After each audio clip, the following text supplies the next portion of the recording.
আপনাদের খুব সুন্দর একটা রেসিপি দেখাবো, খুব মজার রেসিপি। এটা হুমায়রার বাবার প্রিয় খাবার, তাদের বাড়ি মাদারীপুরের এই রেসিপিটা। এটা দক্ষিণাঞ্চলের মানুষের খুব মজার একটা খাবার, আপনি সহজেই বানিয়ে নিতে পারেন। চলেন রেসিপিটা দেখে আসি। পুরো রেসিপিটা দেখার জন্য সাথেই থাকবেন, হুবহু এভাবে রান্না করে দারুণ স্বাদ পাবেন। অনেক সময় হয় না, মাসের শেষে বাজার থাকে না বা আপনার অন্য কিছু খেতে ইচ্ছে করছে না, তখন রেসিপিটা চট করে বানিয়ে নেবেন। আজকে আপনাদের মজাদার একটা ডিমের রেসিপি দেখাবো। আপনারা কে কে এই রেসিপি খেয়েছেন কমেন্টে অবশ্যই জানাবেন। আর এটা খেতে কিন্তু খুবই স্বাদ, যারা খেয়েছেন তারা জানবেন, এছাড়া বলতে পারবেন না। তো একটু জানাবেন কারা কারা খেয়েছেন। আপনার ঘরে যদি কোনো সময় অন্য কোনো কিছু খেতে ভালো লাগে, যেমন মাছ মাংস, তখন এই রেসিপিটা ট্রাই করবেন, খেতে কিন্তু ভীষণ স্বাদ। এখানে আমি কি রেসিপি বানাবো দেখতেই পাচ্ছেন। এখন ডিমটাকে ভেপে নিয়েছি, এখানে 4টা ডিম নিয়েছি। 4টা ডিমকে একটু পেঁয়াজ, একটু আদা, একটু রসুন আর একটু লবণ হলুদ মরিচ দিয়ে ভালো করে গুলে আমি এখানে কড়াইয়ের মধ্যে ভাপিয়ে নিয়েছি পুডিংয়ের মতো করে। ভাপানোর পর এটা কেটে কেটে ভাজবো, ভাজার পরে সুন্দর একটা রেসিপি দিব। এটাকে যেমন সহজ ভাবছেন ওরকম না, কিন্তু এটা একটু প্রসেস আছে, পুরোটা ভিডিও দেখবেন প্রসেসটা জানতে হলে।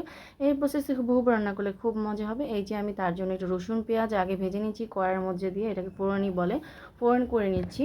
তো রসুন পেঁয়াজটাকে তেল দিয়ে ভেজে এখন একটু জিরাটা টেলে নিচ্ছি। তো এই যে জিরা টালা আর ভাজা রসুন 3টা একসাথে মিক্স করে আমি এটাকে টেলে একটা মশলা তৈরি করবো, সেটা নামানোর আগে দিব।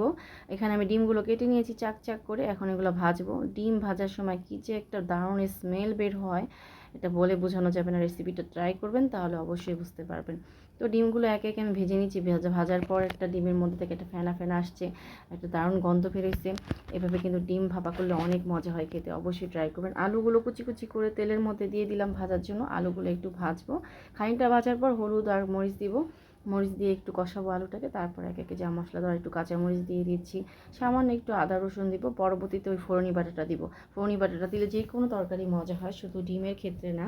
তবে ডিম তরকারিটা একটু স্পেশাল করার জন্য দিলাম। তো এখানে একটু আদা দিয়ে দিয়েছি, দেখছেন একটু আদা রসুন বাটা একসাথে ছিল, সেটা অল্প সামান্য একটু জিরা দিছি। এভাবে একটু মশলা দেওয়া লাগবে, পরে নামানোর আগে তো একটু দিবই।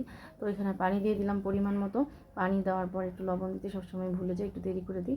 তারপর প্রায় মানে বলক হয়ে হয়ে আসছিল, তখন ডিমটা দিয়ে দিলাম। ডিম দেওয়ার পরে খানিকটা আরও জাল কমায়া কিছুক্ষণ চুলায় রাখবো। এই ফাঁকে আমি ফোড়নিটা বেটে নিছি, ফোড়নি বেটে দিয়ে দিলাম। তারপরে আমি কিছুক্ষণ নাড়াচাড়া করে নামিয়ে নিব। এটা কিন্তু আমাদের শ্বশুরবাড়ি এলাকায় মানে মাদারীপুরে এই ডিম ভাপাটা খায়, ওখানে যেয়ে মূলত আমি শিখছি। তারপরে আমি ভাবলাম মনে একটু রসুন কম হয়েছে, একটু বাটা রসুন দিয়ে দিলাম। অনেকে ভাবতে পারেন গন্ধ হবে, না, তরকারিতে যখন মনে হবে একটু মশলা কম হয়েছে দিয়ে নামানোর 10-15 মিনিট আগেও দেন, কিছু হবে না, খেতে আরও স্বাদ হয়। লাস্টে একটু জিরার গুঁড়ো দিয়ে দিলাম, খুব মজা। এটা হুমায়রার বাবার খুব পছন্দের একটা রেসিপি, এই খুবই খেতে খুবই পছন্দের একটা রেসিপি। তো লাস্টে হয়ে গেল, আমি নামিয়ে নিচ্ছি, বেড়ে নিচ্ছি।